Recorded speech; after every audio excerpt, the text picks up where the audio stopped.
Marc, chapitre 1. Commencement de l'évangile de Jésus-Christ, Fils de Dieu. Selon ce qui est écrit dans Ésaïe le prophète, « Voici, j'envoie devant toi mon messager, qui préparera ton chemin. C'est la voix de celui qui crie dans le désert. Préparez le chemin du Seigneur, aplanissez ses sentiers. » Jean parut baptisant dans le désert et prêchant le baptême de repentance pour la rémission des péchés. Tout le pays de Judée et tous les habitants de Jérusalem se rendaient auprès de lui, et confessant leurs péchés, ils se faisaient baptiser par lui dans le fleuve du Jourdain. Jean avait un vêtement de poil de chameau et une ceinture de cuir autour des reins. Il se nourrissait de sauterelles et de miel sauvage. Il prêchait, disant, « Il vient après moi celui qui est plus puissant que moi, et je ne suis pas digne de délier en me baissant la courroie de ses souliers. Moi je vous ai baptisé d'eau, lui vous baptisera du Saint-Esprit. » En ce temps-là, Jésus vint de Nazareth en Galilée, et il fut baptisé par Jean dans le Jourdain. Au moment où il sortait de l'eau, il vit les cieux s'ouvrir, et l'Esprit descendre sur lui comme une colombe. Et une voix fit entendre des cieux ces paroles, « Tu es mon Fils bien-aimé, en toi j'ai mis toute mon affection. » Aussitôt l'Esprit poussa Jésus dans le désert, où il passa 40 jours, tenté par Satan. Il était avec les bêtes sauvages, et les anges le servaient. Après que Jean eut été livré, Jésus alla dans la Galilée prêchant l'évangile de Dieu. Il disait, « Le temps est accompli, et le royaume de Dieu est proche. Repentez-vous, et croyez à la bonne nouvelle. » Comme il passait le long de la mer de Galilée, il vit Simon et André, frères de Simon, qui jetaient un filet dans la mer, car ils étaient pêcheurs. Jésus leur dit, « Suivez-moi, et je vous ferai pêcheurs d'hommes. » Aussitôt ils laissèrent leur filet et le suivirent. Étant allé un peu plus loin, il vit Jacques, fils de Zébédée, et Jean, son frère, qui eux aussi étaient dans une barque et réparaient les filets. Aussitôt il les appela, et, laissant leur père Zébédée dans la barque avec les ouvriers, ils le suivirent. Ils se rendirent à Capernaum, et, le jour du Shabbat, Jésus entra d'abord dans la synagogue, et il enseigna. Ils étaient frappés de sa doctrine, car il enseignait comme ayant autorité, et non pas comme les scribes. Il se trouva dans leur synagogue un homme qui avait un esprit impur, et qui s'écria, « Qu'y a-t-il entre nous et toi, Jésus de Nazareth? Es-tu venu ici pour nous perdre? Je sais qui tu es le Saint de Dieu. » Jésus le menaça, disant, « Tais-toi, et sors de cet homme. » Et l'esprit impur sortit de cet homme, en l'agitant avec violence et en poussant un grand cri. Tous furent saisis de stupéfaction, de sorte qu'ils se demandaient les uns aux autres, « Qu'est-ce que ceci? Une nouvelle doctrine? » Il commande avec autorité même aux esprits impurs, et lui obéissent. Et sa renommée se répandit aussitôt dans tous les lieux environnants de la Galilée. En sortant de la synagogue, ils se rendirent avec Jacques et Jean à la maison de Simon et d'André. La belle-mère de Simon était couchée ayant la fièvre, et aussitôt on parla d'elle à Jésus. S'étant approché, il la fit lever en lui prenant la main, et à l'instant la fièvre la quitta. Puis elle les servit. Le soir, après le coucher du soleil, on lui amena tous les malades et les démoniaques, et toute la ville était rassemblée devant sa porte. Il guérit beaucoup de gens qui avaient diverses maladies. Il chassa aussi beaucoup de démons, et il ne permettait pas aux démons de parler parce qu'ils le connaissaient. Vers le matin, pendant qu'il faisait encore très sombre, il se leva et sortit pour aller dans un lieu désert, où il pria. Simon et ceux qui étaient avec lui se mirent à sa recherche, et quand ils l'eurent trouvé, ils lui dirent, « Tous te cherchent. » Il leur répondit, « Allons ailleurs, dans les bourgades voisines, afin que j'y prêche aussi, car c'est pour cela que je suis sorti. » Et il alla prêcher dans les synagogues par toute la Galilée, et il chassa les démons. Un lépreux vint à lui, et se jetant à genoux, il lui dit d'un ton suppliant, « Si tu le veux, tu peux me rendre pur. » Jésus, ému de compassion, étendit la main, le toucha et dit, « Je le veux, sois pur. » Aussitôt la lèpre le quitta, et il fut purifié. Jésus le renvoya sur le champ avec de sévères recommandations, et il lui dit « Garde-toi de rien dire à personne, mais va te montrer au sacrificateur et offre pour ta purification ce que Moïse a prescrit, afin que cela leur serve de témoignage. » Mais cet homme, s'en étant allé, se mit à publier hautement la chose et à la divulguer, de sorte que Jésus ne pouvait plus entrer publiquement dans une ville. Il se tenait dehors, dans des lieux déserts, où l'on venait à lui de toutes parts.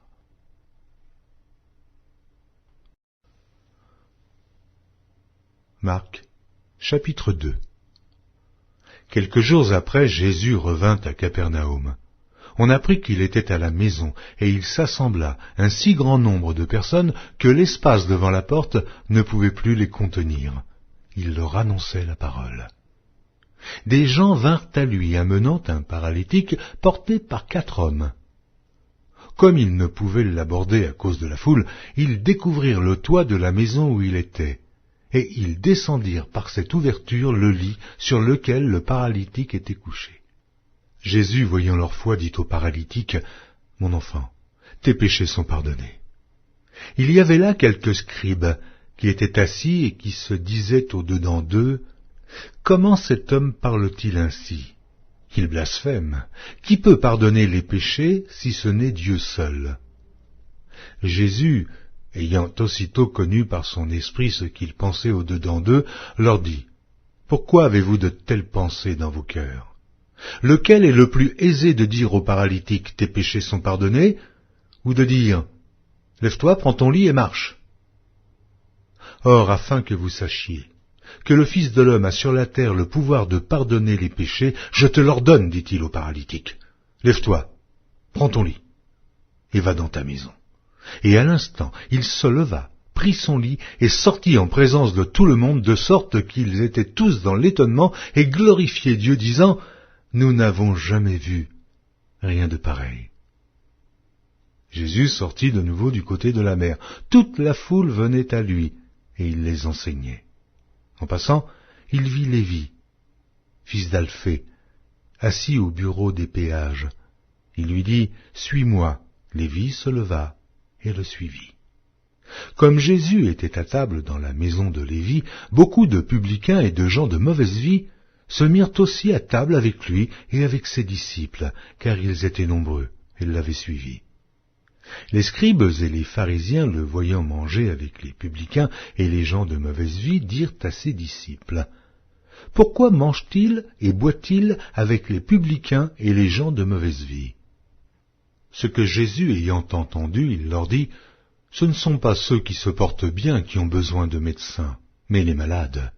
Je ne suis pas venu appeler des justes, mais des pécheurs. » Les disciples de Jean et les pharisiens jeûnaient.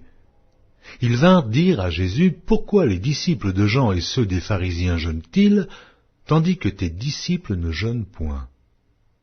Jésus leur répondit, « Les amis de l'époux peuvent-ils jeûner pendant que l'époux est avec eux? Aussi longtemps qu'ils ont avec eux l'époux, ils ne peuvent jeûner. Les jours viendront où l'époux leur sera enlevé, et alors ils jeûneront en ce jour-là. Personne ne coud une pièce de drap neuf à un vieil habit. Autrement, la pièce de drap neuf emporterait une partie du vieux, et la déchirure serait pire. Et personne ne met du vin nouveau dans de vieilles outres. Autrement, le vin fait rompre les outres, et le vin et les outres sont perdus.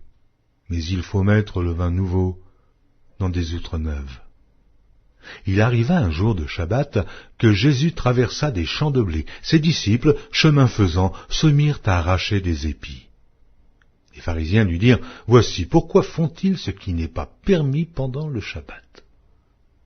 Jésus leur répondit, « N'avez-vous jamais lu ce que fit David lorsqu'il fut dans la nécessité et qu'il eut faim, lui et ceux qui étaient avec lui, comment il entra dans la maison de Dieu du temps du souverain sacrificateur Abiatar, et mangea les pains de proposition qu'il n'est permis qu'aux sacrificateurs de manger, et en donna même à ceux qui étaient avec lui. Puis il leur dit, le Shabbat a été fait pour l'homme, et non l'homme pour le Shabbat, de sorte que le Fils de l'homme est maître même du Shabbat. »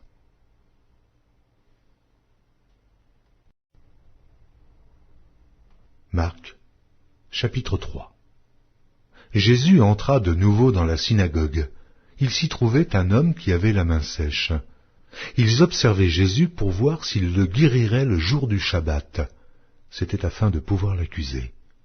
Il dit à l'homme qui avait la main sèche, « Lève-toi là au milieu. » Puis il leur dit, « Est-il permis le jour du Shabbat de faire du bien ou de faire du mal, de sauver une personne ou de la tuer ?» Mais ils gardèrent le silence. Alors, promenant ses regards sur eux avec indignation et en même temps affligé de l'endurcissement de leur cœur, il dit à l'homme, « Étends ta main. » Il l'étendit et sa main fut guérie.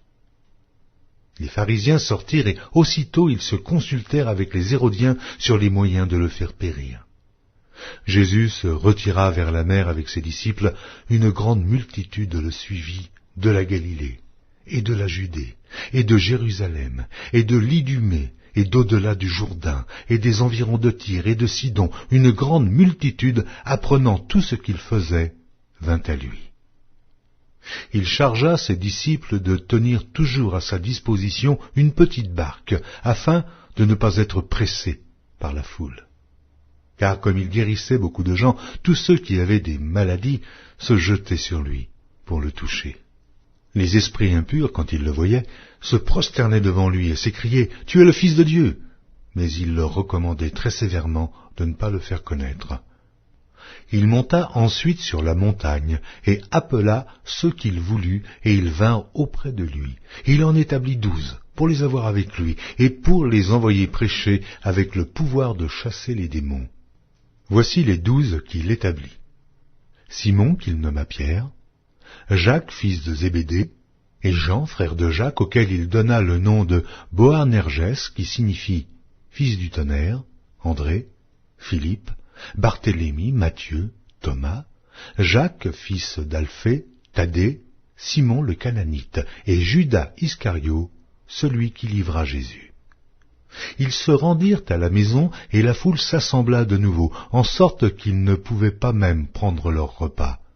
Les parents de Jésus, ayant appris ce qui se passait, vinrent pour se saisir de lui, car ils disaient « Il est hors de sens ». Et les scribes, qui étaient descendus de Jérusalem, dirent « Il est possédé de Béelzébul. C'est par le prince des démons qu'il chasse les démons. » Jésus les appela et leur dit sous forme de parabole « Comment Satan peut-il chasser Satan? Si un royaume est divisé contre lui-même, ce royaume ne peut subsister. Et si une maison est divisée contre elle-même, cette maison ne peut subsister. Si donc Satan se révolte contre lui-même, il est divisé, et il ne peut subsister, mais c'en est fait de lui. Personne ne peut entrer dans la maison d'un homme fort et piller ses biens sans avoir auparavant lié cet homme fort. Alors il pillera sa maison. Je vous le dis en vérité, tous les péchés seront pardonnés aux fils des hommes, et les blasphèmes qu'ils auront proférés. Mais quiconque blasphémera contre le Saint-Esprit n'obtiendra jamais de pardon. Il est coupable d'un péché éternel. Jésus parla ainsi parce qu'il disait « Il est possédé d'un esprit impur ». Survinrent sa mère et ses frères, qui, se tenant dehors, l'envoyèrent appeler. La foule était assise autour de lui, et on lui dit « Voici, ta mère et tes frères sont dehors et te demandent. » Et il répondit « Qui est ma mère? Et qui sont mes frères ?» Puis, jetant les regards sur ceux qui étaient assis autour de lui, « Voici, dit-il, ma mère et mes frères, car quiconque fait la volonté de Dieu, celui-là est mon frère, ma sœur et ma mère. »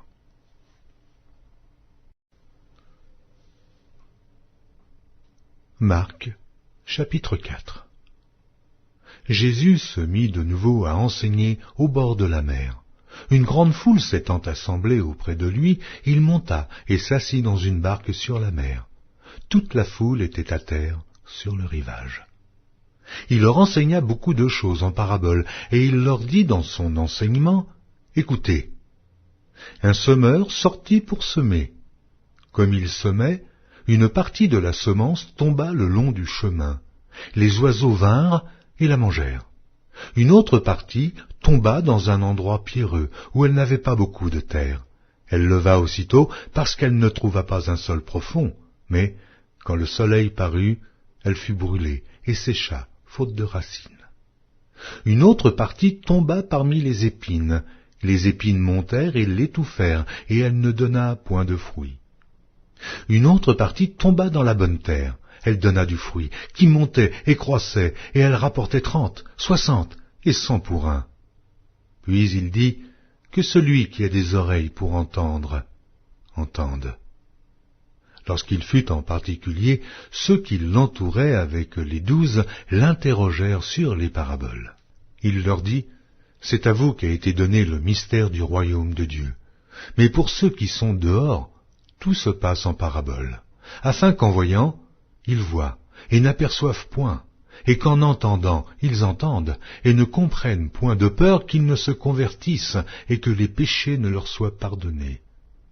Il leur dit encore, vous ne comprenez pas ces paraboles. Comment donc comprendrez-vous toutes les paraboles? Le semeur sème la parole. Les uns sont le long du chemin où la parole est semée. Quand ils l'ont entendue, aussitôt Satan vient et enlève la parole qui a été semée en eux. Les autres, pareillement, reçoivent la semence dans les endroits pierreux. Quand ils entendent la parole, ils la reçoivent d'abord avec joie, mais ils n'ont pas de racine en eux-mêmes.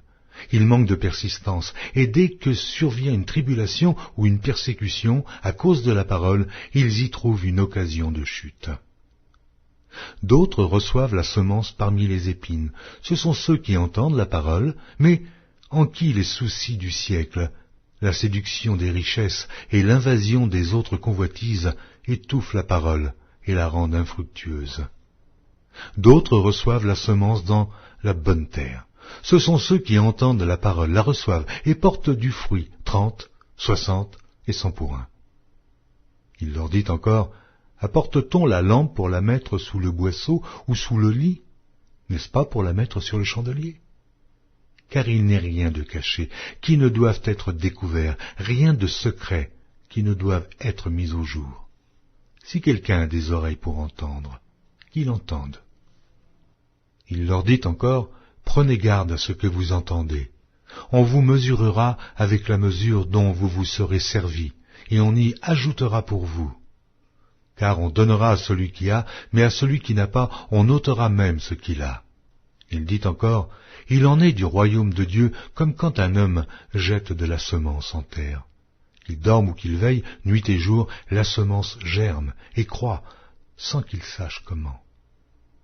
La terre produit d'elle-même d'abord l'herbe, puis l'épi, puis le grain tout formé dans l'épi, et dès que le fruit est mûr, on y met la faucille, car la moisson est là. Il dit encore, à quoi comparerons-nous le royaume de Dieu, ou par quelle parabole le représenterons-nous? Il est semblable à un grain de sénévé qui, lorsqu'on le sème en terre, est la plus petite de toutes les semences qui sont sur la terre.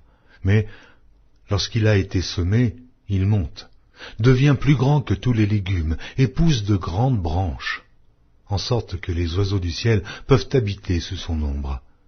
C'est par beaucoup de paraboles de ce genre qu'il leur annonçait la parole, selon qu'ils étaient capables de l'entendre.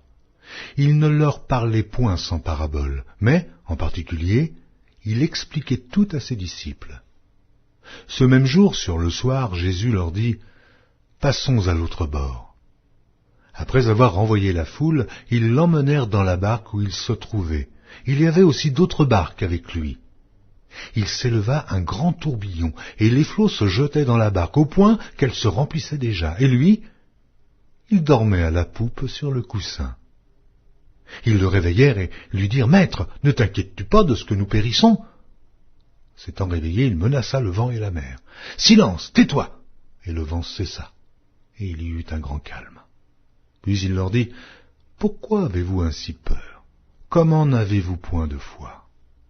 Ils furent saisis d'une grande frayeur, et ils se dirent les uns aux autres, « Quel est donc celui-ci, à qui obéissent même le vent et la mer ?»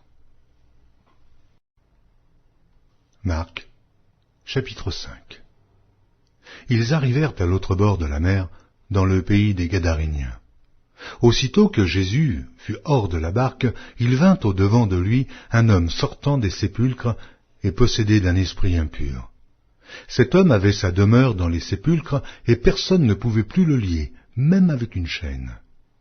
Car souvent il avait eu les fers aux pieds et avait été lié de chaînes, mais il avait rompu les chaînes et brisé les fers, et personne n'avait la force de le dompter. Il était sans cesse, nuit et jour, dans les sépulcres et sur les montagnes, criant et se meurtrissant avec des pierres. Ayant vu Jésus de loin, il accourut, se prosterna devant lui, et s'écria d'une voix forte, « Qu'y a-t-il entre moi et toi, Jésus, fils du Dieu Très-Haut? Je t'en conjure, au nom de Dieu, ne me tourmente pas. » Car Jésus lui disait, « Sors de cet homme, esprit impur. » Et il lui demanda, « Quel est ton nom ?» « Légion est mon nom, lui répondit-il, car nous sommes plusieurs. » Et il le priait instamment de ne pas les envoyer hors du pays. Il y avait là, vers la montagne, un grand troupeau de pourceaux qui paissaient.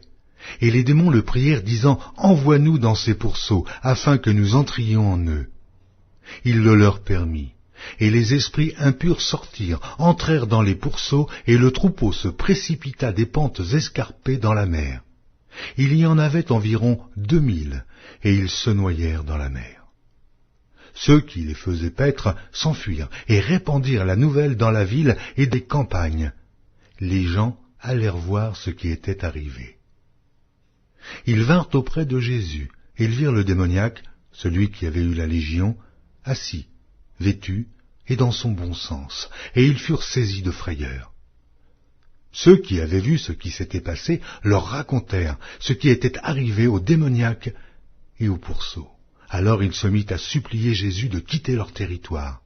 Comme il montait dans la barque, celui qui avait été démoniaque lui demanda la permission de rester avec lui. Jésus ne le lui permit pas, mais il lui dit, « Va dans ta maison, vers les tiens, et raconte-leur tout ce que le Seigneur t'a fait, et comment il a eu pitié de toi. » Il s'en alla et se mit à publier dans la Décapole tout ce que Jésus avait fait pour lui, et tous furent dans l'étonnement. Jésus, dans la barque, regagna l'autre rive, où une grande foule s'assembla près de lui. Il était au bord de la mer. Alors vint un des chefs de la synagogue, nommé Jaïrus, qui, l'ayant aperçu, se jeta à ses pieds, et lui adressa cette instante prière. « Ma petite fille est à l'extrémité, viens. Impose-lui les mains, afin qu'elle soit sauvée, et qu'elle vive. » Jésus s'en alla avec lui, et une grande foule le suivait, et le pressait. Or, il y avait une femme atteinte d'une perte de sang depuis 12 ans. Elle avait beaucoup souffert entre les mains de plusieurs médecins. Elle avait dépensé tout ce qu'elle possédait, et elle n'avait éprouvé aucun soulagement, mais était allée plutôt en empirant.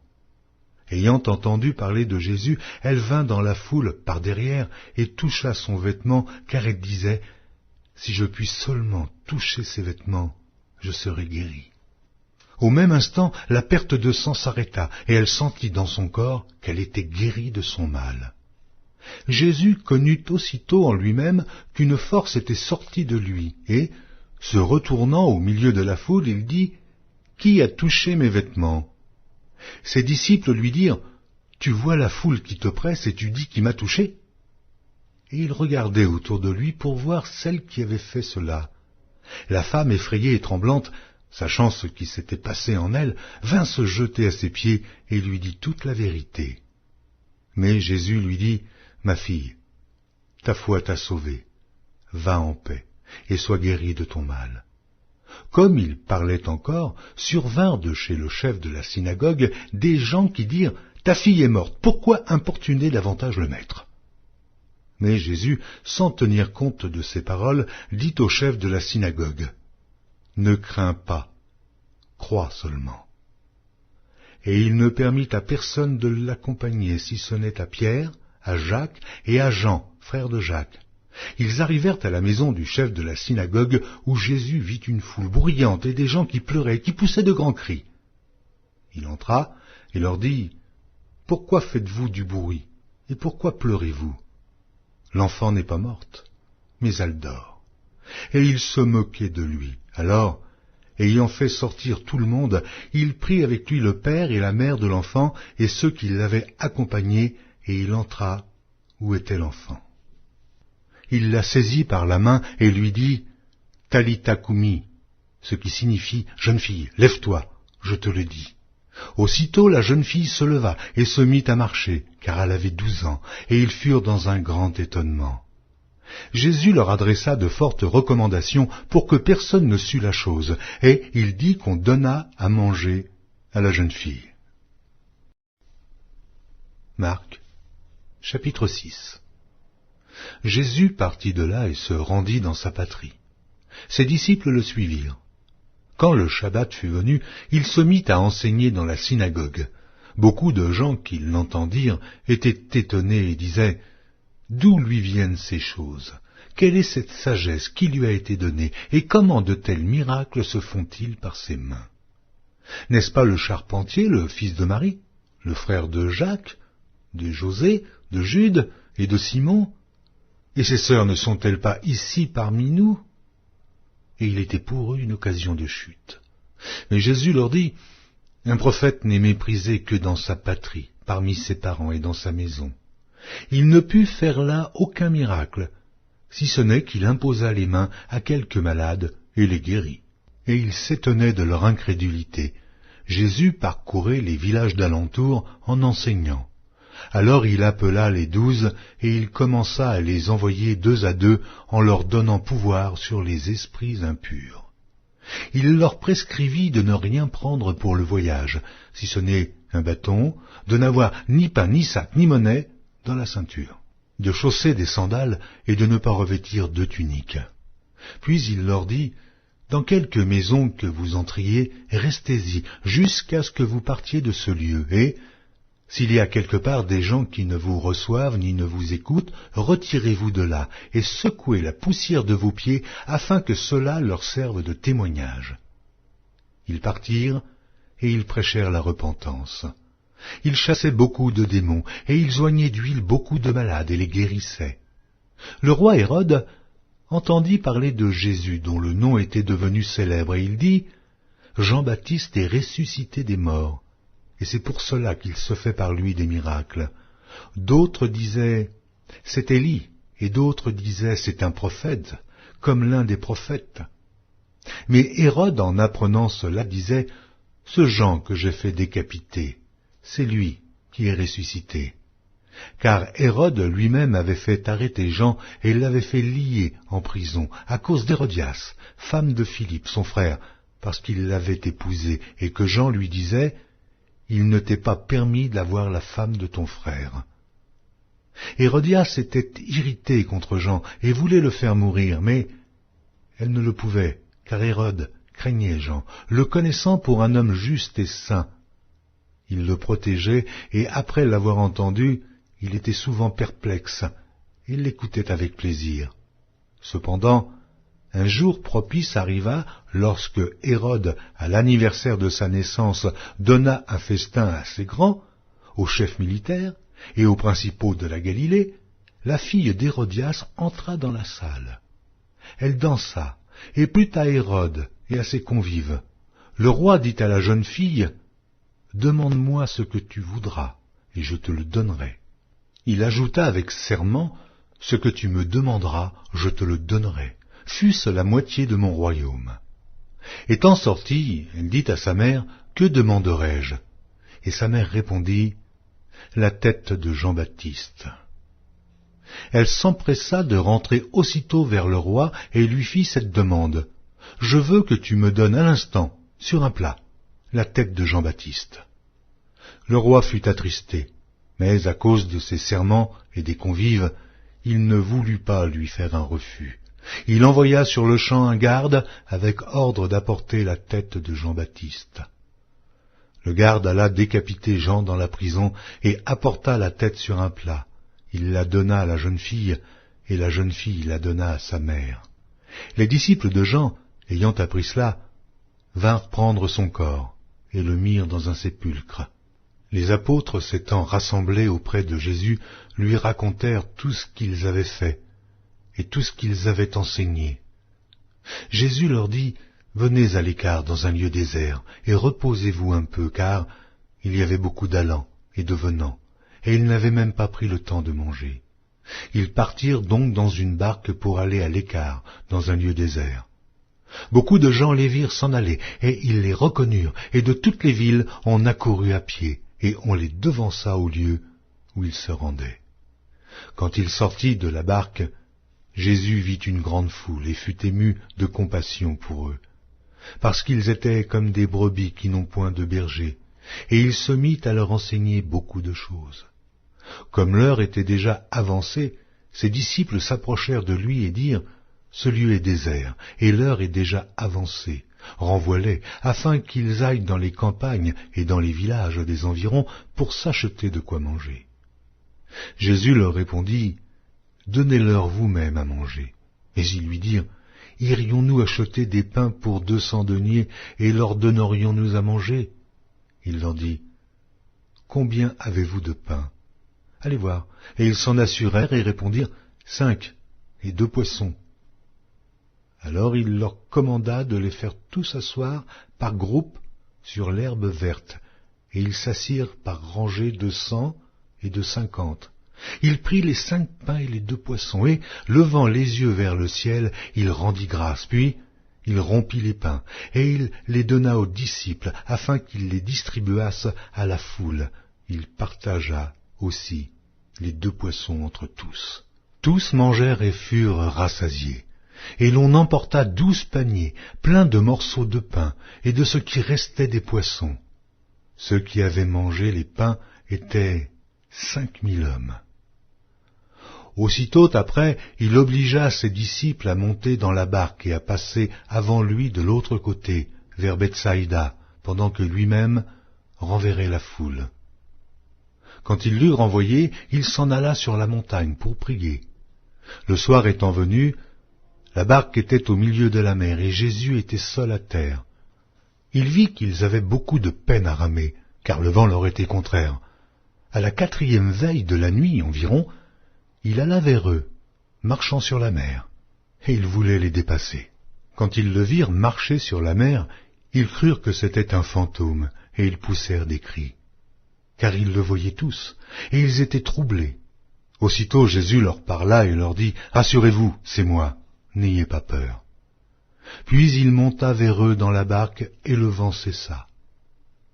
Ils furent en eux-mêmes tous stupéfaits et remplis d'étonnement, car ils n'avaient pas compris le miracle des pains, parce que leur cœur était endurci. Après avoir traversé la mer, ils vinrent dans le pays de Génézareth, et ils abordèrent.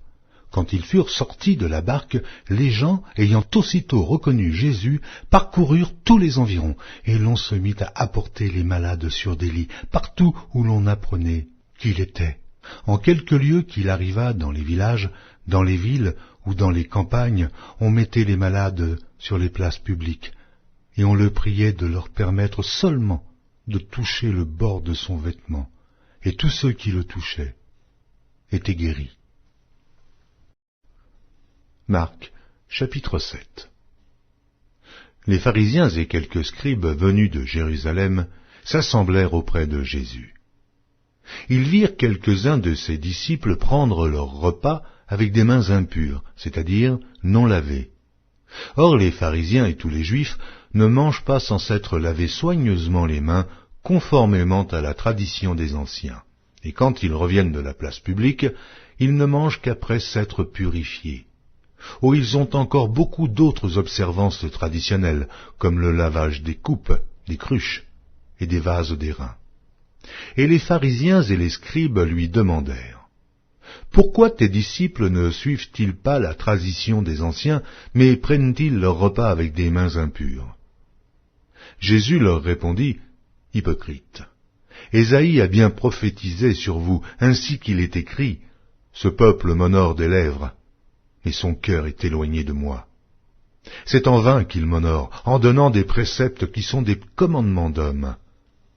Vous abandonnez le commandement de Dieu et vous observez la tradition des hommes. » Il leur dit encore, « Vous anéantissez fort bien le commandement de Dieu pour garder votre tradition, car Moïse a dit, « Honore ton père et ta mère. » Et celui qui maudira son père ou sa mère sera puni de mort. Mais vous, vous dites, « Si un homme dit à son père ou à sa mère, « Ce dont j'aurais pu t'assister est corban, c'est-à-dire une offrande à Dieu », vous ne le laissez plus rien faire pour son père ou pour sa mère, annulant ainsi la parole de Dieu par votre tradition que vous avez établie, et vous faites beaucoup d'autres choses semblables. » Ensuite, ayant de nouveau appelé la foule à lui, il lui dit, « Écoutez-moi tous et comprenez. Il n'est hors de l'homme rien qui, entrant en lui, puisse le souiller. Mais ce qui sort de l'homme, c'est ce qui le souille. Si quelqu'un a des oreilles pour entendre, qu'il entende. » Lorsqu'il fut entré dans la maison, loin de la foule, ses disciples l'interrogèrent sur cette parabole. Il leur dit, « Vous aussi, êtes-vous donc sans intelligence? Ne comprenez-vous pas que rien de ce qui du dehors entre dans l'homme ne peut le souiller? Car cela n'entre pas dans son cœur, mais dans son ventre, puis s'en va dans des lieux secrets, qui purifient tous les aliments. » Il dit encore, « Ce qui sort de l'homme, c'est ce qui souille l'homme.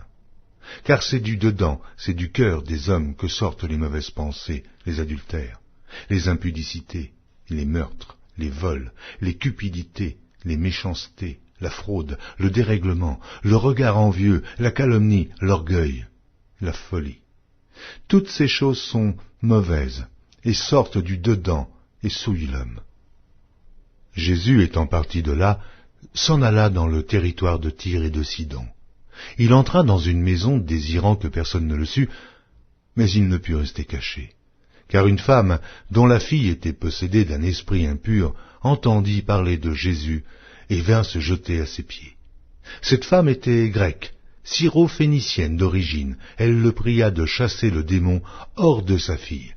Jésus lui dit, « Laisse d'abord les enfants se rassasier, car il n'est pas bien de prendre le pain des enfants et de le jeter aux petits chiens. »« Oui, Seigneur, lui répondit-elle, mais les petits chiens, sous la table, mangent les miettes des enfants. » Alors il lui dit, « À cause de cette parole, va, le démon est sorti de ta fille. » Et, quand elle rentra dans sa maison, elle trouva l'enfant couché sur le lit. Le démon était sorti. Jésus quitta le territoire de Tyr et revint par Sidon vers la mer de Galilée en traversant le pays de la Décapole. On lui amena un sourd qui avait de la difficulté à parler et on le pria de lui imposer les mains. Il le prit à part, loin de la foule, lui mit les doigts dans les oreilles et lui toucha la langue avec sa propre salive. Puis, levant les yeux au ciel, il soupira et dit « Ephata », c'est-à-dire « Ouvre-toi ». Ainsi ses oreilles s'ouvrirent, sa langue se délia, et il parla très bien.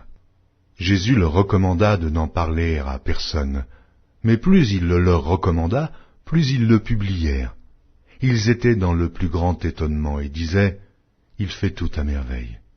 Même il fait entendre les sourds et parler les muets. »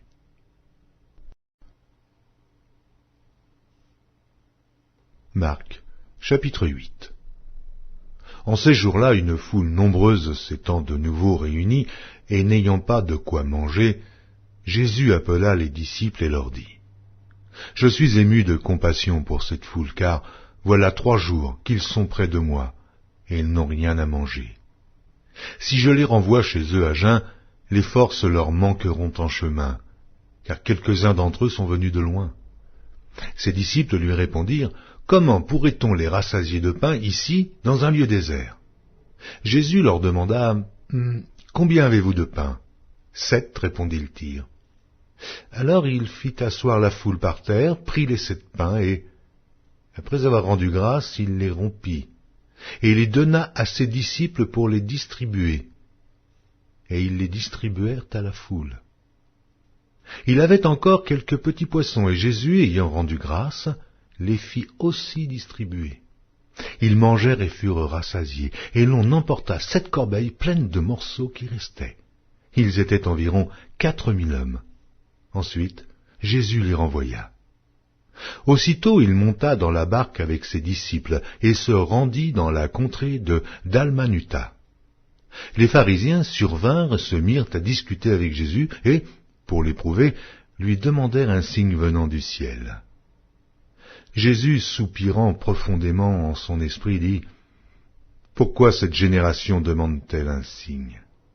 Je vous le dis en vérité, Il ne sera point donné de signe à cette génération. » Puis il les quitta et remonta dans la barque pour passer sur l'autre bord. Les disciples avaient oublié de prendre des pains. Il n'en avait qu'un seul avec eux dans la barque. Jésus leur fit cette recommandation. « Gardez-vous avec soin du levain des pharisiens et du levain d'Hérode. » Les disciples raisonnaient entre eux et disaient, « C'est parce que nous n'avons pas de pain. » Jésus, l'ayant connu, leur dit, « Pourquoi raisonnez-vous sur ce que vous n'avez pas de pain? Êtes-vous encore sans intelligence et ne comprenez-vous pas? Avez-vous le cœur endurci? Ayant des yeux, ne voyez-vous pas? Ayant des oreilles, n'entendez-vous pas? Et n'avez-vous point de mémoire? Quand j'ai rompu les 5 pains pour les 5000 hommes, combien de paniers pleins de morceaux avez-vous emportés? 12, lui répondirent-ils. Et quand j'ai rompu les 7 pains pour les 4000 hommes, combien de corbeilles pleines de morceaux avez-vous emportés? 7, répondirent-ils. Et il leur dit, ne comprenez-vous pas encore? Ils se rendirent à Bethsaïda, et on amena vers Jésus un aveugle, qu'on le pria de toucher. Il prit l'aveugle par la main, et le conduisit hors du village, puis il lui mit de la salive sur les yeux, lui imposa les mains, et lui demanda s'il voyait quelque chose. Il regarda et dit, « J'aperçois les hommes, mais j'en vois comme des arbres, et qui marchent. » Jésus lui mit de nouveau les mains sur les yeux, et, quand l'aveugle regarda fixement, il fut guéri, et vit tout distinctement. Alors Jésus le renvoya dans sa maison en disant, « N'entre pas au village. » Jésus s'en alla avec ses disciples dans les villages de Césarée de Philippe, et il leur posa en chemin cette question, « Qui dit-on que je suis ?» Ils répondirent, « Jean-Baptiste, les autres, Élie, les autres l'un des prophètes, et vous, leur demanda-t-il, « Qui dites-vous que je suis ?» Pierre lui répondit, « Tu es le Christ. » Jésus leur recommanda sévèrement de ne dire cela de lui à personne. Alors il commença à leur apprendre qu'il fallait que le Fils de l'homme souffrit beaucoup, qu'il fût rejeté par les anciens, par les principaux sacrificateurs et par les scribes, qu'il fût mis à mort et qu'il ressuscita 3 jours après. Il leur disait ces choses ouvertement, et Pierre, l'ayant pris à part, se mit à le reprendre. Mais Jésus, se retournant et regardant ses disciples, réprimanda Pierre et dit, « Arrière de moi, Satan, car tu ne conçois pas les choses de Dieu, tu n'as que des pensées humaines. » Puis, ayant appelé la foule avec ses disciples, il leur dit, « Si quelqu'un veut venir après moi, qu'il renonce à lui-même, qu'il se charge de sa croix et qu'il me suive. Car celui qui voudra sauver sa vie la perdra, mais celui qui perdra sa vie à cause de moi et de la bonne nouvelle la sauvera. Et que sert-il à un homme de gagner tout le monde s'il perd son âme? Que donnerait un homme en échange de son âme? Car quiconque aura honte de moi et de mes paroles, au milieu de cette génération adultère et pécheresse, le Fils de l'homme aussi aura honte de lui quand il viendra dans la gloire de son Père avec les saints anges. » Marc, chapitre 9. Il leur dit encore, « Je vous le dis en vérité, quelques-uns de ceux qui sont ici ne mourront point, qu'ils n'aient vu le royaume de Dieu venir avec puissance. » 6 jours après, Jésus prit avec lui Pierre, Jacques et Jean, et il les conduisit seuls à l'écart sur une haute montagne. Il fut transfiguré devant eux. Ses vêtements devinrent resplendissants, et d'une telle blancheur qu'il n'est pas de foulon sur la terre qui puisse blanchir ainsi. Élie et Moïse leur apparurent, s'entretenant avec Jésus. Pierre, prenant la parole, dit à Jésus, « Rabbi, il est bon que nous soyons ici. Dressons 3 tentes, une pour toi, une pour Moïse et une pour Élie, car ils ne savaient que dire, l'effroi les ayant saisis. » Une nuée vint les couvrir, et de la nuée sortit une voix, « Celui-ci est mon fils bien-aimé, écoutez-le. » Aussitôt les disciples regardèrent tout autour, et ils ne virent que Jésus, seul, avec eux. Comme ils descendaient de la montagne, Jésus leur recommanda de ne dire à personne ce qu'ils avaient vu, jusqu'à ce que le Fils de l'homme fût ressuscité des morts. Ils retinrent cette parole, se demandant entre eux ce que c'est que ressusciter des morts. Les disciples lui firent cette question: pourquoi les scribes disent-ils qu'il faut qu'Élie vienne premièrement?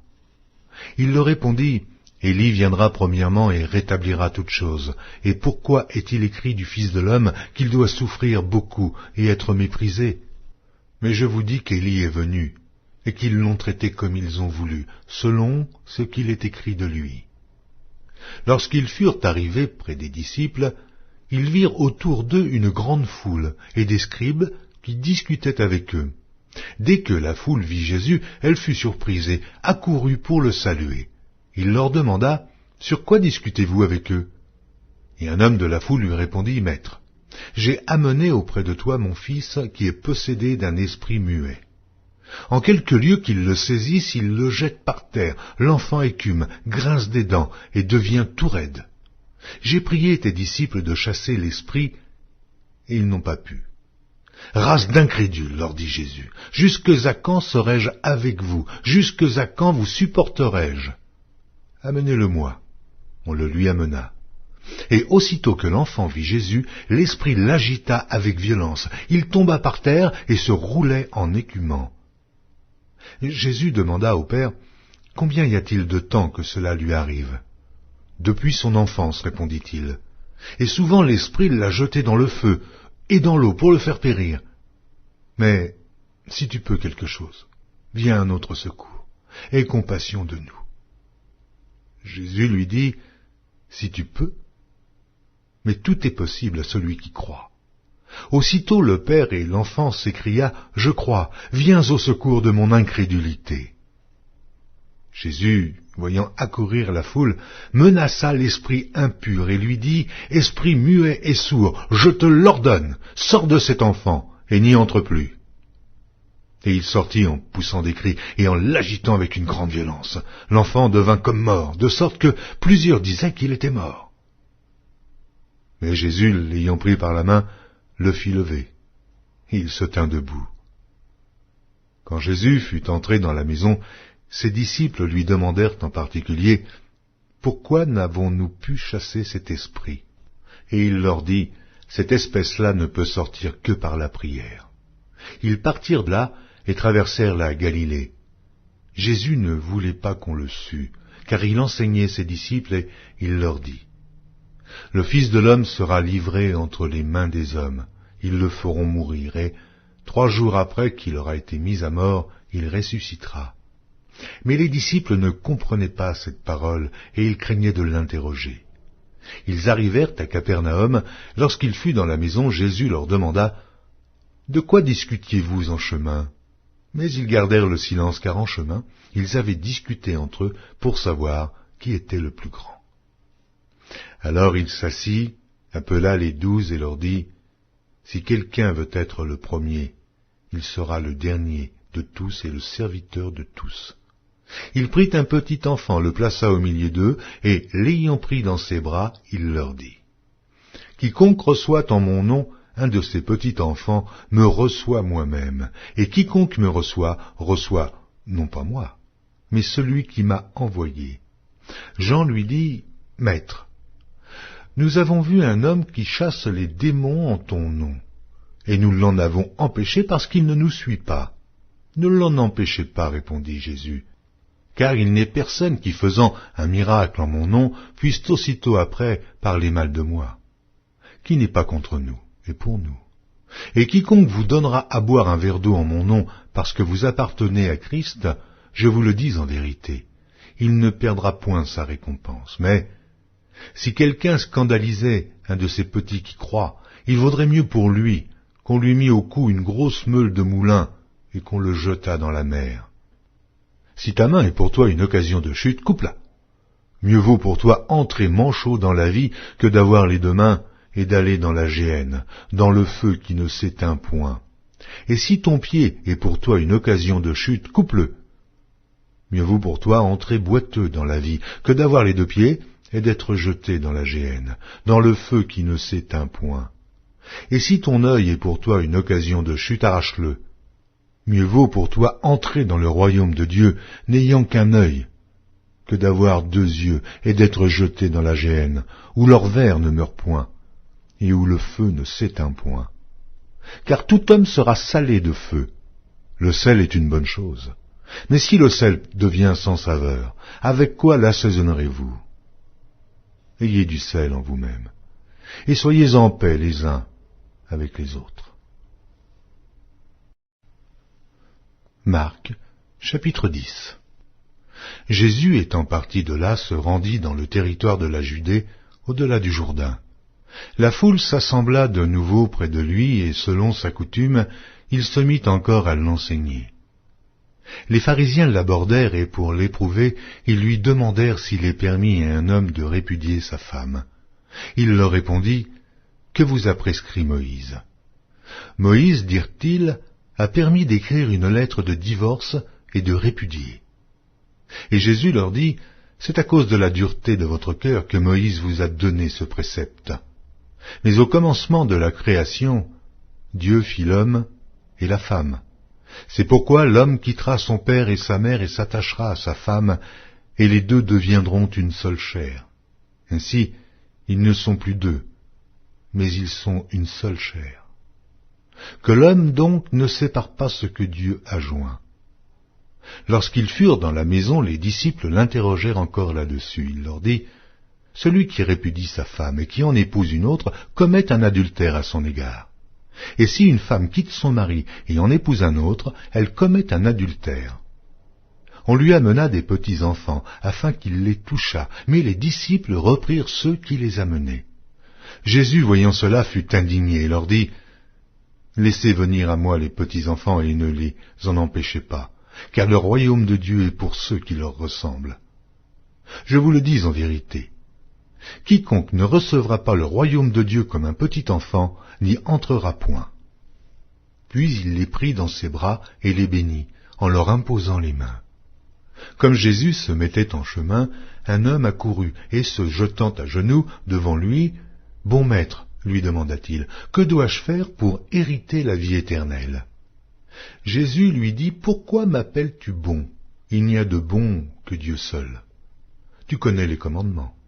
Tu ne commettras point d'adultère, tu ne tueras point, tu ne déroberas point, tu ne diras point de faux témoignages, tu ne feras tort à personne, honore ton père et ta mère. » Il lui répondit, « Maître, j'ai observé toutes ces choses dès ma jeunesse. » Jésus, l'ayant regardé, l'aima et lui dit, « Il te manque une chose.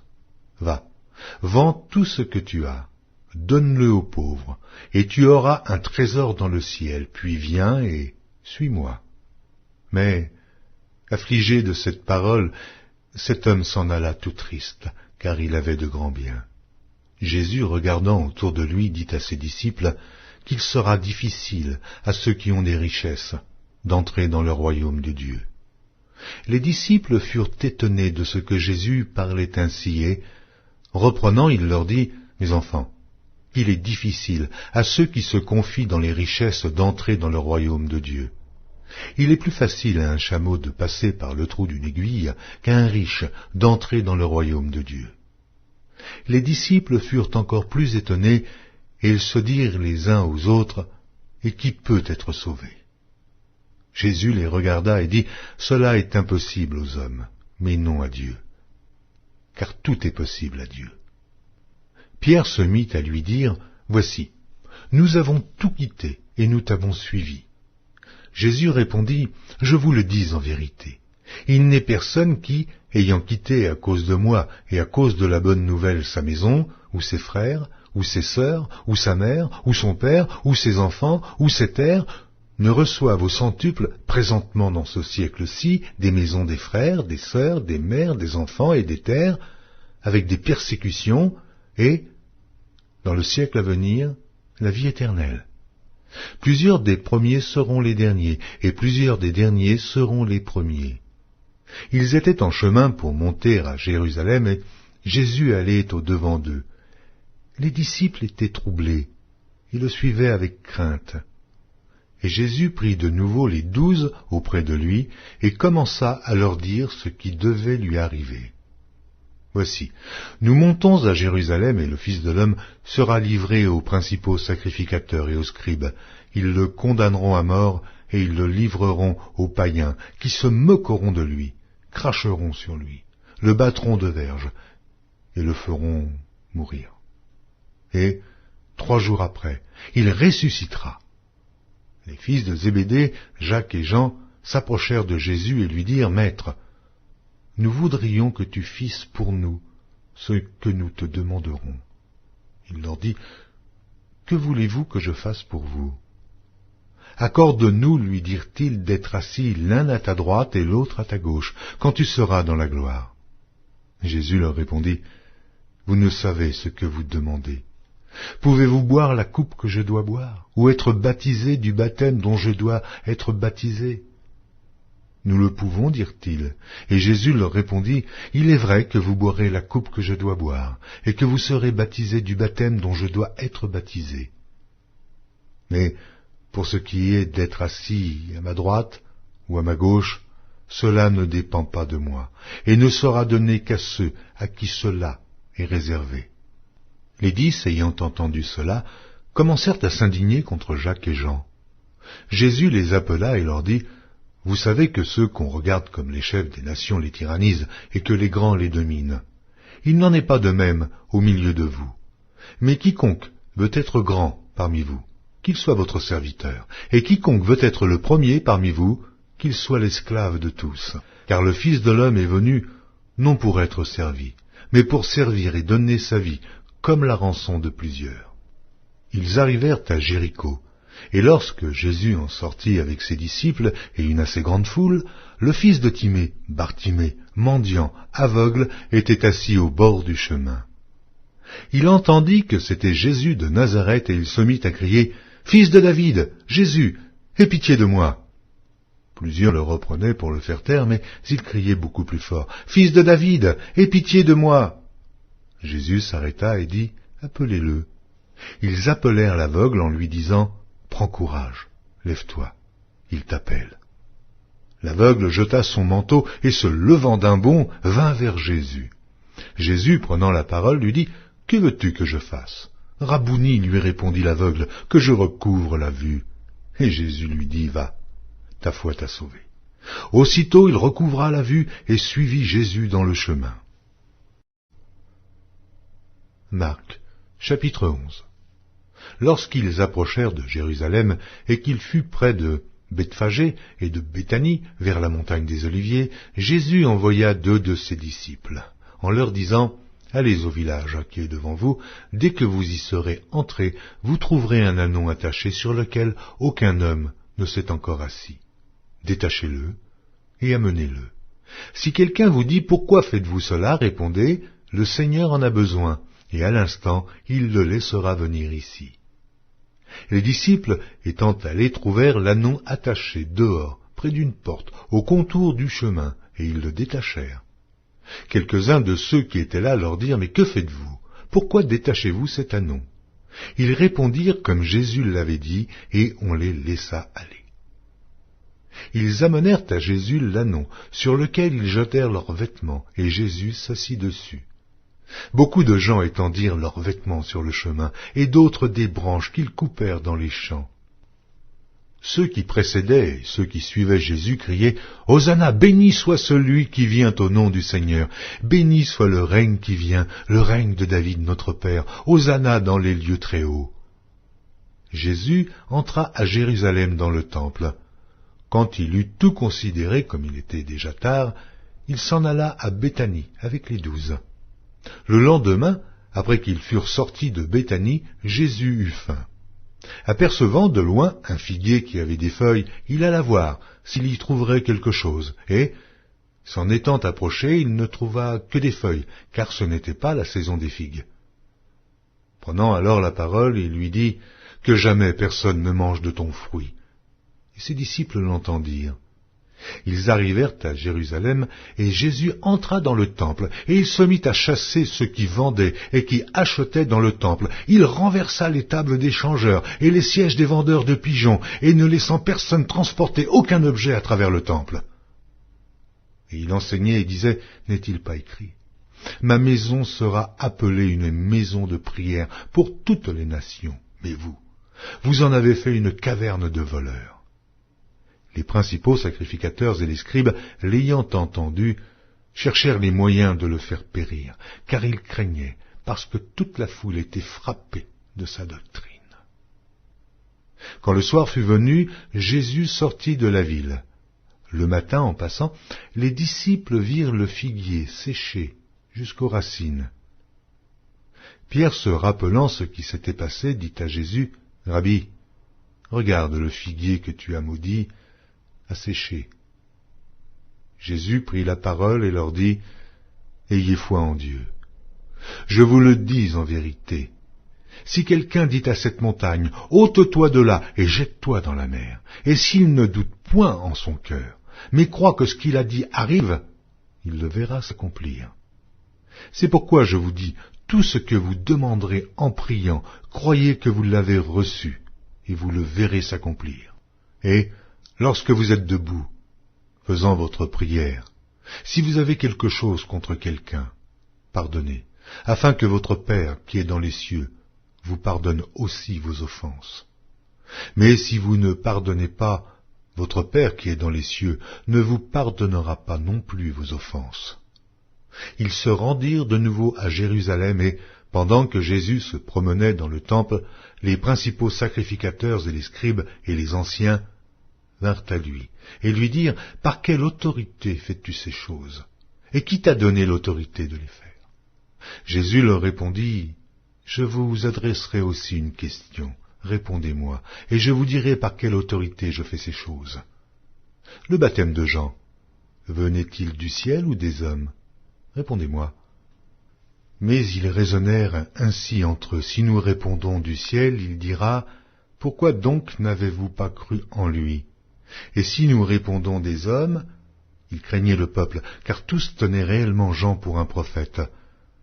Alors ils répondirent à Jésus, « Nous ne savons. » Et Jésus leur dit, « Moi non plus.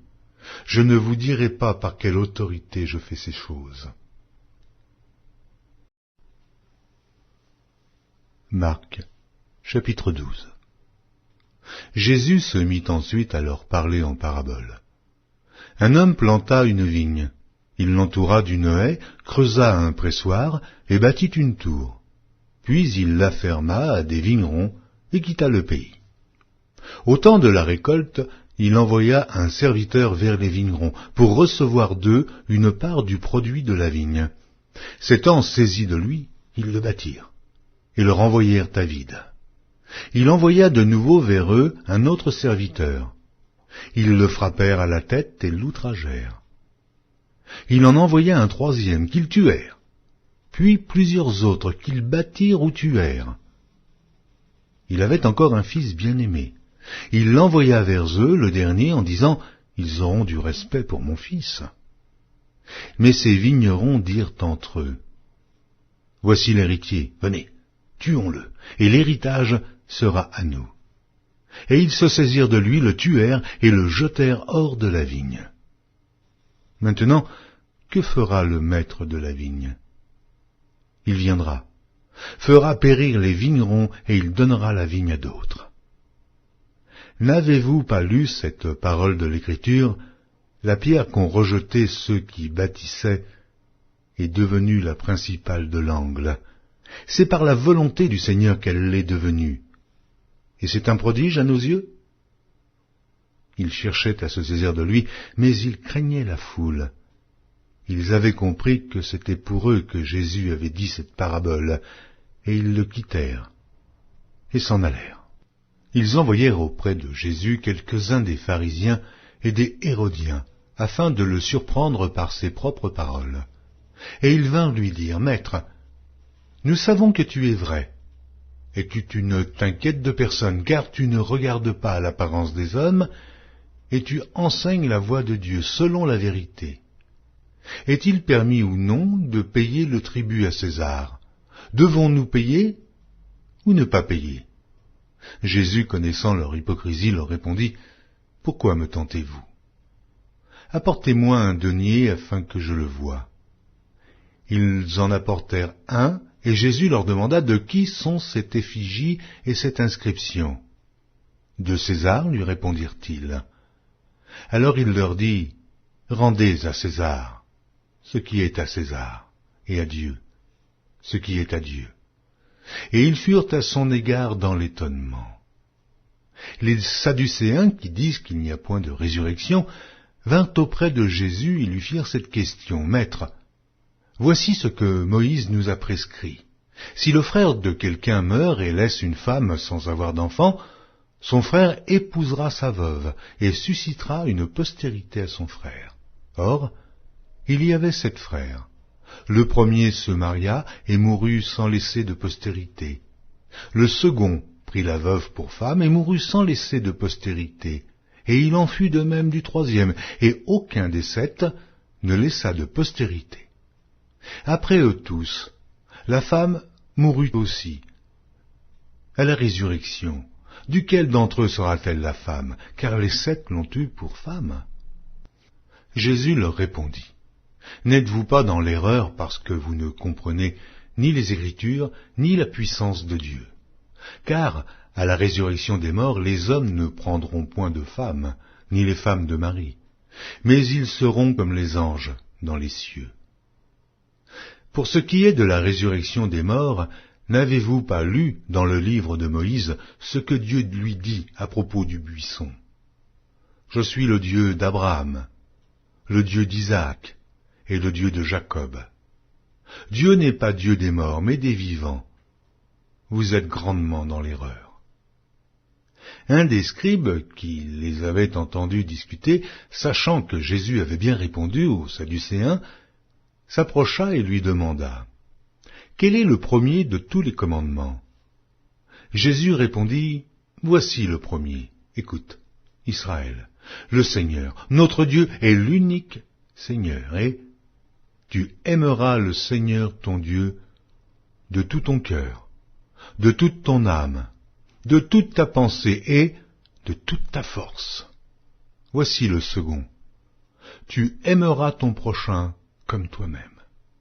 Il n'y a pas d'autre commandement plus grand que cela. » Le scribe lui dit, « Bien, maître, tu as dit avec vérité que Dieu est unique, et qu'il n'y en a point d'autre que lui, et que l'aimer de tout son cœur, de toute sa pensée, de toute son âme et de toute sa force, et aimer son prochain comme soi-même, c'est plus que tous les holocaustes et tous les sacrifices. » Jésus, voyant qu'il avait répondu avec intelligence, lui dit, « Tu n'es pas loin du royaume de Dieu. » Et personne n'osa pu lui proposer de question.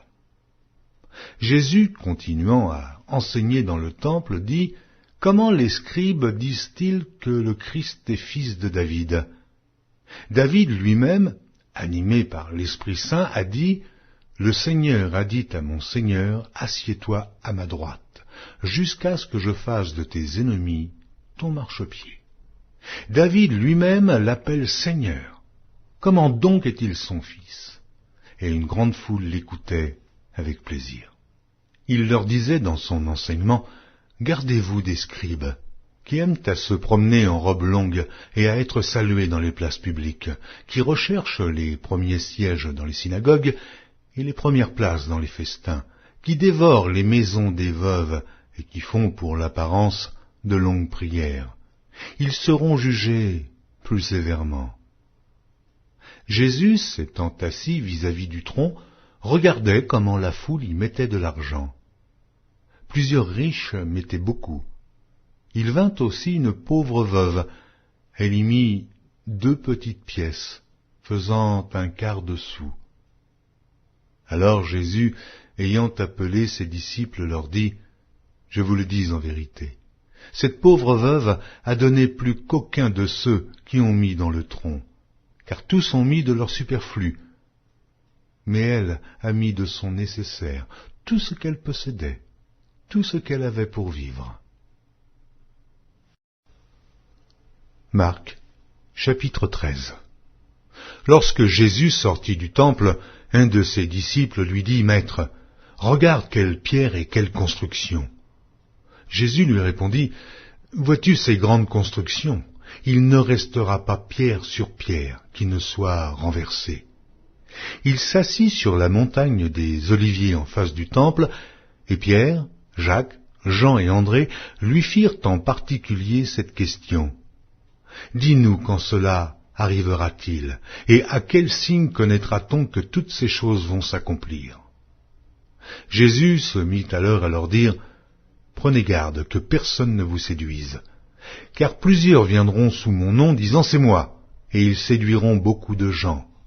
Quand vous entendrez parler de guerre et de bruit de guerre, ne soyez pas troublés, car il faut que ces choses arrivent, mais ce ne sera pas encore la fin.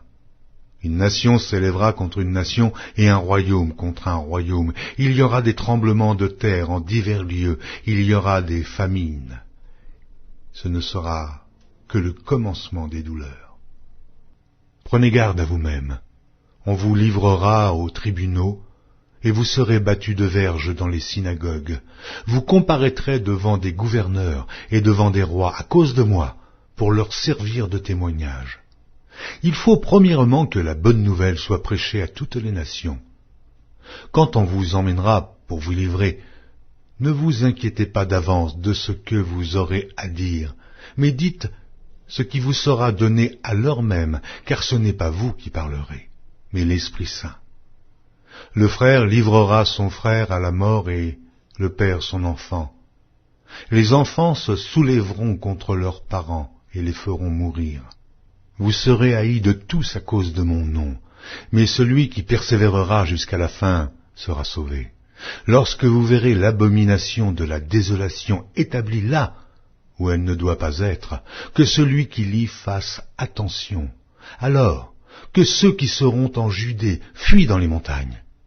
Que celui qui sera sur le toit ne descende pas et n'entre pas pour prendre quelque chose dans sa maison, et que celui qui sera dans les champs ne retourne pas en arrière pour prendre son manteau. Malheurs aux femmes qui seront enceintes et à celles qui allaiteront en ces jours-là. Priez pour que ces choses n'arrivent pas en hiver. Car la détresse en ces jours sera telle qu'il n'y en a point eu de semblable depuis le commencement du monde que Dieu a créé jusqu'à présent, et qu'il n'y en aura jamais. Et si le Seigneur n'avait abrégé ces jours, personne ne serait sauvé, mais il les a abrégés à cause des élus qu'il a choisis. Si quelqu'un vous dit alors le Christ est ici ou il est là, ne le croyez pas, car il s'élèvera de faux Christ et de faux prophètes. Ils feront des prodiges et des miracles pour séduire les élus, s'il était possible. Soyez sur vos gardes. Je vous ai tout annoncé d'avance. Mais, dans ces jours, après cette détresse, le soleil s'obscurcira, la lune ne donnera plus sa lumière, les étoiles tomberont du ciel, et les puissances qui sont dans les cieux seront ébranlées. Alors on verra le Fils de l'homme venant sur les nuées, avec une grande puissance et avec gloire. Alors, il enverra les anges, et il rassemblera les élus des 4 vents, de l'extrémité de la terre jusqu'à l'extrémité du ciel. Instruisez-vous par une comparaison tirée du figuier. Dès que ses branches deviennent tendres et que les feuilles poussent, vous connaissez que l'été est proche. De même, quand vous verrez ces choses arriver, sachez que le Fils de l'homme est proche, à la porte. Je vous le dis en vérité, cette génération ne passera point que tout cela n'arrive. Le ciel et la terre passeront, mais mes paroles ne passeront point. Pour ce qui est du jour ou de l'heure, personne ne le sait, ni les anges dans le ciel, ni le Fils, mais le Père seul. Prenez garde, veillez et priez, car vous ne savez quand ce temps viendra. Il en sera comme d'un homme qui, partant pour un voyage, laisse sa maison, remet l'autorité à ses serviteurs, indique à chacun sa tâche et ordonne au portier de veiller. Veillez donc, car vous ne savez quand viendra le maître de la maison, ou le soir, ou au milieu de la nuit, ou au chant du coq, ou le matin. Craignez qu'il ne vous trouve endormis à son arrivée soudaine. Ce que je vous dis, je le dis à tous. Veillez. Marc, chapitre 14. La fête de Pâques et des pains sans levain devait avoir lieu 2 jours après. Les principaux sacrificateurs et les scribes cherchaient les moyens d'arrêter Jésus par ruse et de le faire mourir. Car ils disaient que ce ne soit pas pendant la fête, afin qu'il n'y ait pas de tumulte parmi le peuple. Comme Jésus était à Béthanie, dans la maison de Simon le lépreux, une femme entra pendant qu'il se trouvait à table. Elle tenait un vase d'albâtre qui renfermait un parfum de nard pur de grand prix, et, ayant rompu le vase, elle répandit le parfum sur la tête de Jésus. Quelques-uns exprimèrent entre eux leur indignation. À quoi bon perdre ce parfum? On aurait pu le vendre plus de 300 deniers et de les donner aux pauvres. Et ils s'irritaient contre cette femme. Mais Jésus dit, « Laissez-la. Pourquoi lui faites-vous de la peine? Elle a fait une bonne action à mon égard. Car vous avez toujours les pauvres avec vous, et vous pouvez leur faire du bien quand vous voulez, mais vous ne m'avez pas toujours. Elle a fait ce qu'elle a pu. Elle a d'avance embaumé mon corps pour la sépulture. Je vous le dis en vérité, partout où la bonne nouvelle sera prêchée dans le monde entier, on racontera aussi en mémoire de cette femme ce qu'elle a fait. » Judas Iscario, l'un des 12, alla vers les principaux sacrificateurs afin de leur livrer Jésus. Après l'avoir entendu, ils furent dans la joie et promirent de lui donner de l'argent, et Judas cherchait une occasion favorable pour le livrer. Le premier jour des pains sans levain, où l'on immolait la Pâque, les disciples de Jésus lui dirent, « Où veux-tu que nous allions te préparer la Pâque ?» Et il envoya 2 de ses disciples et leur dit, « Allez à la ville, vous rencontrerez un homme portant une cruche d'eau, suivez-le. Quelque part qu'il entre, dites au maître de la maison, le maître dit, « Où est le lieu où je mangerai la Pâque avec mes disciples ?» Et il vous montrera une grande chambre haute, meublée et toute prête. C'est là que vous nous préparerez la Pâque. Les disciples partirent, arrivèrent à la ville et trouvèrent les choses comme il le leur avait dit. Ils préparèrent la Pâque. Le soir étant venu, il arriva avec les 12. Pendant qu'ils étaient à table et qu'ils mangeaient, Jésus dit, « Je vous le dis en vérité, l'un de vous qui mange avec moi me livrera. » Ils commencèrent à s'attrister et à lui dire, l'un après l'autre, « Est-ce moi ?» Il leur répondit, « C'est l'un des 12 qui met avec moi la main dans le plat. Le Fils de l'homme s'en va selon ce qui est écrit de lui, mais malheur à l'homme par qui le Fils de l'homme est livré.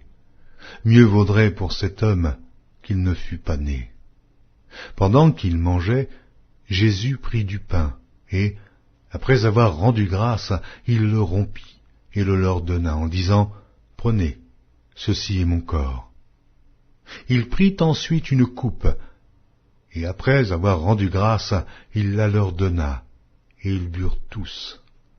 Et il leur dit, « Ceci est mon sang, le sang de l'alliance, qui est répandu pour plusieurs. Je vous le dis en vérité, je ne boirai plus jamais du fruit de la vigne jusqu'au jour où je le boirai nouveau dans le royaume de Dieu. » Après avoir chanté les cantiques, ils se rendirent à la montagne des Oliviers. Jésus leur dit, « Vous serez tous scandalisés, car il est écrit, « Je frapperai le berger, et les brebis seront dispersées, mais, après que je serai ressuscité, je vous précéderai en Galilée. » Pierre lui dit, « Quand tous seraient scandalisés, je ne serai pas scandalisé. » Et Jésus lui dit, « Je te le dis en vérité, toi, aujourd'hui, cette nuit même, avant que le coq chante 2 fois, tu me renieras 3 fois. » Mais Pierre reprit plus fortement, « Quand il me faudrait mourir avec toi, je ne te renierai pas. » Et tous dirent la même chose. Ils allèrent ensuite dans un lieu appelé Gethsémane, et Jésus dit à ses disciples, « Asseyez-vous ici, pendant que je prierai. » Il prit avec lui Pierre, Jacques et Jean, et il commença à éprouver de la frayeur et des angoisses. Et il leur dit, « Mon âme est triste jusqu'à la mort. Restez ici, et veillez. » Puis, ayant fait quelques pas en avant, il se jeta contre terre, et pria que, s'il était possible, cette heure s'éloignât de lui. Il disait, « Abba, Père, toutes choses te sont possibles. Éloigne de moi cette coupe. Toutefois, non pas ce que je veux, mais ce que tu veux. » Et il vint vers les disciples qu'il trouva endormis, et il dit à Pierre, « Simon, tu dors? Tu n'as pu veiller 1 heure? Veillez et priez afin que vous ne tombiez pas en tentation. L'esprit est bien disposé, mais la chair est faible. » Il s'éloigna de nouveau et fit la même prière. Il revint et les trouva encore endormis, car leurs yeux étaient appesantis. Ils ne surent que lui répondre. Il revint pour la 3e fois et leur dit, « Dormez maintenant et reposez-vous. C'est assez, l'heure est venue. Voici, le Fils de l'homme est livré aux mains des pécheurs. Levez-vous, allons. Voici celui qui me livre approche. » Et aussitôt, comme il parlait encore, arriva Judas, l'un des 12, et avec lui une foule armée d'épées et de bâtons, envoyés par les principaux sacrificateurs, par les scribes et par les anciens. Celui qui le livrait leur avait donné ce signe. « Celui que je baiserai, c'est lui. Saisissez-le et emmenez-le sûrement. » Dès qu'il fut arrivé, il s'approcha de Jésus, disant, « Rabbi !» et il le baisa. Alors, ces gens mirent la main sur Jésus et le saisirent. Un de ceux qui étaient là, tirant l'épée, frappa le serviteur du souverain sacrificateur et lui emporta l'oreille. Jésus, prenant la parole, leur dit, « Vous êtes venus comme après un brigand, avec des épées et des bâtons, pour vous emparer de moi. J'étais tous les jours parmi vous, enseignant dans le temple, et vous ne m'avez pas saisi. Mais c'est afin que les Écritures soient accomplies. » Alors tous l'abandonnèrent et prirent la fuite. Un jeune homme le suivait, et n'ayant sur le corps qu'un drap, on se saisit de lui, mais il lâcha son vêtement et se sauva tout nu. Ils emmenèrent Jésus chez le souverain sacrificateur, où s'assemblèrent tous les principaux sacrificateurs, les anciens et les scribes. Pierre le suivit de loin jusque dans l'intérieur de la cour du souverain sacrificateur. Il s'assit avec les serviteurs et il se chauffait près du feu. Les principaux sacrificateurs et tout le Sanhédrin cherchaient un témoignage contre Jésus pour le faire mourir. Et ils n'en trouvaient point, car plusieurs rendaient de faux témoignages contre lui, mais les témoignages ne s'accordaient pas. Quelques-uns se levèrent et portèrent un faux témoignage contre lui, disant « Nous l'avons entendu dire, je détruirai ce temple fait de main d'homme, et en 3 jours, j'en bâtirai un autre qui ne sera pas fait de main d'homme. » Mais même sur ce point-là, leur témoignage ne s'accordait pas. Alors, le souverain sacrificateur, se levant au milieu de l'assemblée, interrogea Jésus et dit, « Ne réponds-tu rien? Qu'est-ce que ces gens déposent contre toi ?» Jésus garda le silence et ne répondit rien. Le souverain sacrificateur l'interrogea de nouveau et lui dit, « Es-tu le Christ, le Fils du Dieu béni ?» Jésus répondit, « Je le suis, et vous verrez le Fils de l'homme assis à la droite de la puissance de Dieu et venant sur les nuées du ciel. » Alors le souverain sacrificateur déchira ses vêtements et dit, « Qu'avons-nous encore besoin de témoins? Vous avez entendu le blasphème, que vous en semble ?» Et tous le condamnèrent comme méritant la mort. Et quelques-uns se mirent à cracher sur lui, à lui voiler le visage et à le frapper à coups de poing en lui disant « Devine !» Et les serviteurs le reçurent en lui donnant des soufflets. Pendant que Pierre était en bas dans la cour, il vint une des servantes du souverain sacrificateur. Voyant Pierre qui se chauffait, elle le regarda et lui dit « Toi aussi, tu étais avec Jésus de Nazareth. » Il le nia, disant « Je ne sais pas, je ne comprends pas ce que tu veux dire. » Puis il sortit pour aller dans le vestibule. Et le coq chanta. La servante, l'ayant vu, se mit de nouveau à dire à ceux qui étaient présents, « Celui-ci est de ces gens-là. » Et il le nia de nouveau. Peu après, ceux qui étaient présents dirent encore à Pierre, « Certainement, tu es de ces gens-là, car tu es galiléen. » Alors il commença à faire des imprécations et à jurer, « Je ne connais pas cet homme dont vous parlez. » Aussitôt, pour la seconde fois, le coq chanta. Et Pierre se souvint de la parole que Jésus lui avait dite. « Avant que le coq chante 2 fois, tu me renieras 3 fois. » Et en y réfléchissant, il pleurait. Marc, chapitre 15. Dès le matin, les principaux sacrificateurs tinrent conseil avec les anciens et les scribes et tout le Sanhédrin, et après avoir lié Jésus, ils l'emmenèrent et le livrèrent à Pilate. Pilate l'interrogea. « Es-tu le roi des Juifs ?» Jésus lui répondit, « Tu le dis. » Les principaux sacrificateurs portaient contre lui plusieurs accusations. Pilate l'interrogea de nouveau, « Ne réponds-tu rien ? Vois de combien de choses il t'accuse. » Et Jésus ne fit plus aucune réponse, ce qui étonna Pilate. À chaque fête, il relâchait un prisonnier, celui que demandait la foule. Il y avait en prison un nommé Barabbas avec ses complices, pour un meurtre qu'il avait commis dans une sédition. La foule, étant montée, se mit à demander ce qu'il avait coutume de leur accorder.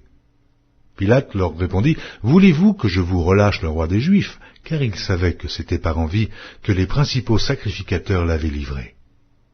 Mais les chefs des sacrificateurs excitèrent la foule, afin que Pilate leur relâchât plutôt Barabbas.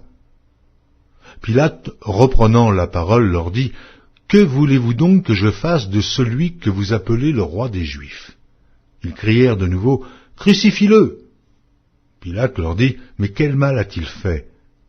Et ils crièrent encore plus fort, « Crucifie-le, crucifie-le » Pilate, voulant satisfaire la foule, leur relâcha Barabbas et, après avoir fait battre de verges Jésus, il leur livra pour être crucifié. Les soldats conduisirent Jésus dans l'intérieur de la cour, c'est-à-dire dans le prétoire, et ils assemblèrent toute la cohorte. Ils le revêtirent de pourpre, et posèrent sur sa tête une couronne d'épines qu'ils avaient tressée. Puis ils se mirent à le saluer. « Salut, roi des Juifs !» Et ils lui frappaient la tête avec un roseau, crachaient sur lui, et, fléchissant les genoux, ils se prosternaient devant lui. Après s'être ainsi moqués de lui, ils lui ôtèrent la pourpre, lui remirent ses vêtements et l'emmenèrent pour le crucifier. Ils forcèrent à porter la croix de Jésus un passant qui revenait des champs, Simon de Cyrène, père d'Alexandre et de Rufus, et ils conduisirent Jésus au lieu nommé Golgotha, ce qui signifie lieu du crâne. Ils lui donnèrent à boire du vin mêlé de myrrhe, mais il ne le prit pas. Ils le crucifièrent et se partagèrent ses vêtements en tirant au sort pour savoir ce que chacun aurait. C'était la 3e heure quand ils le crucifièrent. L'inscription indiquant le sujet de sa condamnation portait ces mots, « Le roi des Juifs ». Ils crucifièrent avec lui 2 brigands, l'un à sa droite et l'autre à sa gauche. Ainsi fut accompli ce que dit l'Écriture. Il a été mis au nombre des malfaiteurs. Les passants l'injuriaient et secouaient la tête en disant, « Et toi, qui détruis le temple et qui le rebâtit en 3 jours? Sauve-toi toi-même en descendant de la croix. » Les principaux sacrificateurs aussi, avec les scribes, se moquaient entre eux et disaient, « Il a sauvé les autres, et il ne peut se sauver lui-même. Que le Christ, le roi d'Israël, descende maintenant de la croix, afin que nous voyions et que nous croyions. » Ceux qui étaient crucifiés avec lui l'insultaient aussi. La 6e heure étant venue, il y eut des ténèbres sur toute la terre, jusqu'à la 9e heure. Et à la 9e heure, Jésus s'écria d'une voix forte, « Eloi, Eloi, lama sabachthani » ce qui signifie « Mon Dieu, pourquoi m'as-tu abandonné ?» Quelques-uns de ceux qui étaient là, l'ayant entendu dire, « Voici, il appelle Élie. » Et l'un d'eux courut remplir une éponge de vinaigre, et l'ayant fixé à un roseau, il lui donna à boire en disant, « Laissez, voyons si Élie viendra le descendre. » Mais Jésus, ayant poussé un grand cri, expira. Le voile du temple se déchira en deux, depuis le haut jusqu'en bas. Le centenier qui était en face de Jésus, voyant qu'il avait expiré de la sorte, dit « Assurément, cet homme était fils de Dieu. » Il y avait aussi des femmes qui regardaient de loin. Parmi elles était Marie de Magdala, Marie, mère de Jacques le mineur, et de José et Salomé, qui le suivaient et le servaient lorsqu'ils étaient en Galilée, et plusieurs autres qui étaient montés avec lui à Jérusalem. Le soir étant venu, comme c'était la préparation, c'est-à-dire la veille du Shabbat, arriva Joseph d'Arimathée, conseiller de distinction, qui lui-même attendait aussi le royaume de Dieu. Il osa se rendre vers Pilate pour demander le corps de Jésus. Pilate s'étonna qu'il fût mort si tôt, fit venir le centenier et lui demanda s'il était mort depuis longtemps. S'en étant assuré par le centenier, il donna le corps à Joseph. Et Joseph, ayant acheté un linceul, descendit Jésus de la croix, l'enveloppa du linceul et le déposa dans un sépulcre taillé dans le roc. Puis il roula une pierre à l'entrée du sépulcre. Marie de Magdala et Marie, mère de José, regardaient où on le mettait. Continuons à lire la Bible, mais je veux d'abord vous avertir d'une chose. Si vous voulez savoir comment activer un miracle dans votre vie, regardez la description de la vidéo. Marc, chapitre 16. Lorsque le Shabbat fut passé, Marie de Magdala, Marie, mère de Jacques et Salomé, achetèrent des aromates afin d'aller embaumer Jésus. Le premier jour de la semaine, elles se rendirent au sépulcre de grand matin, comme le soleil venait de se lever. Elles disaient entre elles, « Mais qui nous roulera la pierre loin de l'entrée du sépulcre ?» Et, levant les yeux, elles aperçurent que la pierre, qui était très grande, avait été roulée. Elles entrèrent dans le sépulcre, virent un jeune homme assis à droite vêtu d'une robe blanche, et elles furent épouvantées. Il leur dit, « Ne vous épouvantez pas, vous cherchez Jésus de Nazareth, qui a été crucifié. Il est ressuscité. Il n'est point ici. Voici le lieu où on l'avait mis. Mais allez dire à ses disciples et à Pierre qu'il vous précède en Galilée. C'est là que vous le verrez, comme il vous l'a dit. » Elles sortirent du sépulcre et s'enfuirent. La peur et le trouble les avaient saisies, et elles ne dirent rien à personne à cause de leur effroi. Jésus, étant ressuscité le matin du premier jour de la semaine, apparut d'abord à Marie de Magdala, de laquelle il avait chassé 7 démons. Elle alla emporter la nouvelle à ceux qui avaient été avec lui et qui s'affligeaient et pleuraient. Quand ils entendirent qu'il vivait et qu'elle l'avait vu, ils ne le crurent point. Après cela, il apparut sous une autre forme à 2 d'entre eux qui étaient en chemin pour aller à la campagne. Ils revinrent l'annoncer aux autres, qui ne les crurent pas non plus. Enfin, il apparut aux 11, pendant qu'ils étaient à table, et il leur reprocha leur incrédulité et la dureté de leur cœur, parce qu'ils n'avaient pas cru ceux qui l'avaient vu ressusciter. Puis il leur dit, « Allez par tout le monde, et prêchez la bonne nouvelle à toute la création. Celui qui croira et qui sera baptisé sera sauvé, mais celui qui ne croira pas sera condamné. Voici les miracles qui accompagneront ceux qui auront cru. En mon nom, ils chasseront les démons. Ils parleront de nouvelles langues. Ils saisiront des serpents. S'ils boivent quelque breuvage mortel, ils ne leur feront point de mal. Ils imposeront les mains aux malades, et les malades seront guéris. » Le Seigneur, après leur avoir parlé, fut enlevé au ciel, et il s'assit à la droite de Dieu. Et ils s'en allèrent prêcher partout. Le Seigneur travaillait avec eux, et confirmait la parole par les miracles qui l'accompagnaient.